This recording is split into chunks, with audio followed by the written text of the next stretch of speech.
Զանգի ղողանջով շեշտվում է կանանց ու աղջիկների տնտեսական ակտիվությունը խթանելու կարևորությունը։ Հզորացման տեսական սկզբունքներից մինչև գործնական քայլեր, պետական միջազգային կառույցների ու մասնավոր ընկերությունների ներկայացուցիչների քննարկման առանցքում են։ Այսօր խոսելու ենք այդ միջավայրի մասին, թե ընկերություններում ինչ միջավայր պետք է ստեղծել, որպեսզի կանայք կարողանան օգտագործել իրենց ներուժը։ Դա կարող է լինել ցերեկային կենտրոններ, որտեղ երեխաները կարող են մնալ, դա կարող են լինել նույն կերակրող մայրերի համար սենյակներ, որտեղ որ իրենք կարող են կերակրել իրենց երեխաներ եւ աշխատանքը չընդհատվի դրանից։ Այս միջոցառումը հատկապես կարևոր է մասնավոր ընկերություններում գենդերային հավասարությունն ապահովելու համար։ Համընդհանուր գենդերային խզվածքի մասին զեկույցի տվյալով Հայաստանը 64-րդ տեղում է 146 երկրների շարքում։ Հետաքրքիր առաջընթաց ունենք հատկապես քաղաքական ղեկավար պաշտոններ զբաղեցնող կանանց առումով շուրջ 30%։ Էկոնոմիկայի փոխնախարարի խոսքով հետազոտությունները ցույց են տվել, որ այն ընկերություններում, որոնց ղեկավար կազմում ապահովված է գենդերային բազմազանությունը, կայացվում են կայուն ռազմավարական որոշումներ, գրանցվում են ավելի բարձր ֆինանսական արդյունքներ։ Սա քաջ գիտակցելով կառավարությունն իր հերթին ձեռնարկում է քայլեր աջակցելու գենդերային հավասարությանը բիզնես միջավայրում։ Նորընդունված կորպորատիվ կառավարման կանոնակարգի ուժի մեջ մտնելը կարևոր քայլ էր այս ուղղությամբ, մասնավորապես տնօրենների խորհրդի արդյունավետության եւ որոշումների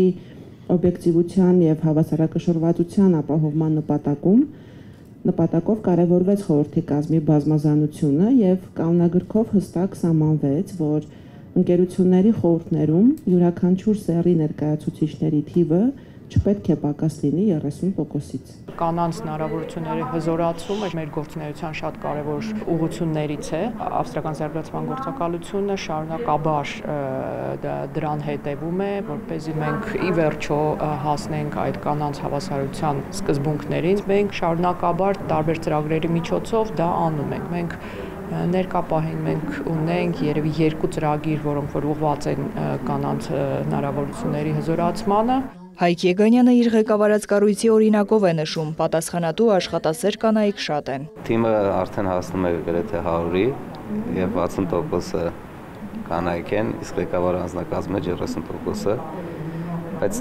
իրականությունը այն է Հայաստանում, որ ֆինանսական համակարգի մեծամասնությունը աշխատակիցների նույնպես կանայք են։ Աշխարհում խոշորագույն ֆոնդային բորսաների տնօրեններ կան, որ կանայք են, սկսած NASDAQ ֆոնդային բորսայի տնօրենը շատ հայտնի կին է։ Եվ մեր տարածաշրջանում էլ կան խոշորագույն բորսաներ, որոնց ղեկավարները կանայք են։ Ներկայացվեցին նաև ՄԱԿ-ի կանանց հարցերով կազմակերպության ՄԱԿ-ի գլոբալ պայմանագրի մշակած կանանց հզորացման սկզբունքները։ 141 երկրի 10,000-ից ավելի ընկերություն արդեն որդեգրել է այդ սկզբունքները խթանելու գենդերային հավասարությունը աշխատավայրում։ Միջոցառման ընթացքում միացավ ևս մեկ ընկերություն։